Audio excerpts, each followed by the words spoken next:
Hi France, ఎట్లున్నారు? అంత మంచిదేనా? మొన్న T20 ఫైనల్స్ అప్పుడు పక్కా ఇండియా గెలవాలి అనుకున్నాము. సరేలే, గెలిచిందనుకో అది వేరే విషయం.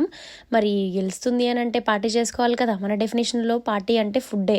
సరే అని చెప్పి చికెన్ మండి చేసుకుందామని స్టార్ట్ చేసినాం ప్రోగ్రామ్. చికెన్ మండి అంటేనే చాలా పెద్ద ప్రాసెస్. దానికి ముందుగా మసాలా తయారు చేసుకోవాలి. మసాలా కోసం నేను కావాల్సిన ఇంగ్రీడియంట్స్ అన్ని స్క్రీన్ మీద పోస్ట్ చేశాను. మసాలా మంచిగా చేసుకున్న తర్వాత ఇంకా చికెన్ని మంచిగా కడుక్కొని దానికి కత్తితోని కొన్ని ఘాట్లు పెట్టుకోవాలన్నమాట.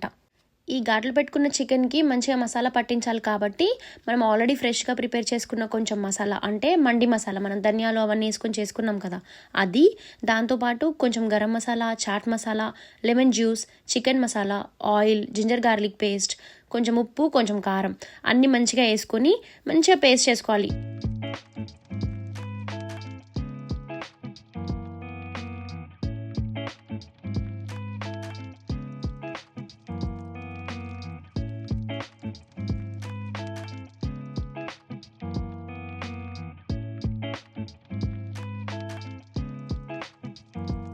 ఈ మసాలా పేస్ట్ని మనం ఘాట్లు పెట్టుకున్న చికెన్ ముక్కలకి మంచిగా పట్టించాలి.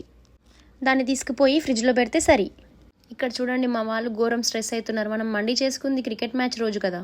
చికెన్ మండి కోసం కొంచెం ఆనియన్, కొంచెం పచ్చిమిర్చి చిన్న చిన్నగా మంచిగా కట్ చేసుకోవాలి. దాని తర్వాత ఫ్రిడ్జ్లో పెట్టిన మ్యారినేటెడ్ మండి ముక్కలు అంటే చికెన్ ముక్కలు తీసి ఇప్పుడు వీటిని స్టీమ్ చేసుకోవాలి. స్టీమ్ కోసం మా దగ్గర పెద్ద పెద్ద మిషన్లు ఏం లేవన్నమాట. సో గిన్నెలో వాటర్ వేసి దానిపైన జల్లి బొక్కలు ఉన్న చిన్న ప్లేట్లో ఈ చికెన్ ముక్కలు పెట్టాము. సో నీకు కింద వాటర్ ఉండడం వల్ల ఆ స్టీమ్తోని చికెన్ ముక్కలు మంచిగా కుక్ అవుతాయి. మనం మండి మొత్తం పూర్తి అవ్వనే లేదు, ఇంతలో ఖాళీ మనం గెలిచినాం కదా. ఇక చూడండి, ఇక గెంతులు వేస్తాం చూడండి, ఆపేటోడే లేడు మనల్ని ఇక్కడ. చికెన్ మండి మీద డ్రై ఫ్రూట్స్ లేకపోతే అసలు నడవదు కదా. ఇక దానికోసం కొంచెం గీ వేసుకొని దాంట్లో కొన్ని కాజు, కొంచెం బాదం, పిస్తాష్యూస్, ఇంకా కిస్మిస్ మంచిగా రోస్ట్ చేసుకోవాలన్నమాట. ఈ గ్యాప్లో మనం స్టీమ్ చేసుకున్న చికెన్ ముక్కలు ఉడికినాయా లేదా అని చెక్ చేసుకున్నాము. మనం తినే చికెన్ మండిలో చికెన్ ముక్కలు కొంచెం గ్రిల్డ్ ఉంటాయి, కానీ మనం స్టీమ్ చేసుకుంటే ఆ ఫ్లేవర్ రాదని ఒక ప్యాన్ తీసుకొని కొంచెం ఆయిల్ వేసుకొని దాంట్లో ఈ స్టీమ్ చేసిన చికెన్ ముక్కలు వేసుకొని ప్యాన్ ఫ్రై చేసుకున్నాం అనమాట. మనకి చికెన్ సూపు రైస్కి కూడా యూస్ చేసుకోవచ్చు.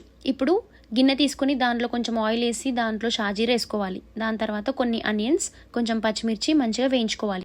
అవి గోల్డెన్ బ్రౌన్ అయిన తర్వాత దాంట్లో కొంచెం జింజర్ గార్లిక్ పేస్ట్ కూడా వేసుకొని కలుపుకోవాలి.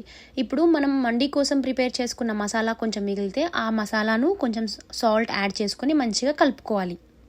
ఇవి మంచిగా వేగిన తర్వాత దాంట్లో ఈ చికెన్ సూప్ వాటర్ వేసుకోండి. అంటే 1 గ్లాస్కి 1/3 వాటర్ యాడ్ చేసుకోండి.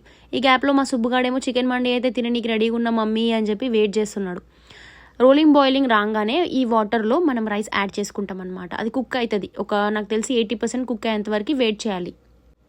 ఈ 80% కుక్ అయిన రైస్లో మనము రోస్ట్ చేసుకున్న ఆల్మండ్స్ ఇంకా క్యాష్యూస్ గిట్లా అన్నీ యాడ్ చేసుకుంటాం అనమాట. మనం స్టవ్ మీడియం ఫ్లేమ్లో పెట్టుకుంటే సరిపోతుంది.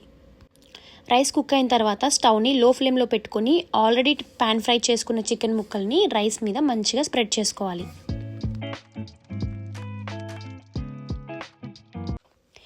గాలి పారిపోకుండా ఒక టిష్యూ పేపర్ వేసుకొని దాని మీద మూత పెట్టి ఆ మూత కూడా బొక్కుంటే బొక్కను కూడా క్లోజ్ చేయాలి. చాలా పకడ్బందీగా ప్లాన్ చేయాలి మైక్. ఈ గ్యాప్లో మొత్తం మంచిగా రైస్ కుక్ అయిపోతుంది. చూస్తుంటే గుమగుమలాడుతుంది చూడండి ఒకసారి. ఇంకో ప్లేట్ తీసుకొని రైస్ వేసుకొని చికెన్ ముక్క, గుడ్డు, ఇంకా క్యూకుంబర్, క్యారెట్ పెట్టుకొని తింటే ఉంటుంది యమ్మీస్ ఇన్ టమ్మీస్.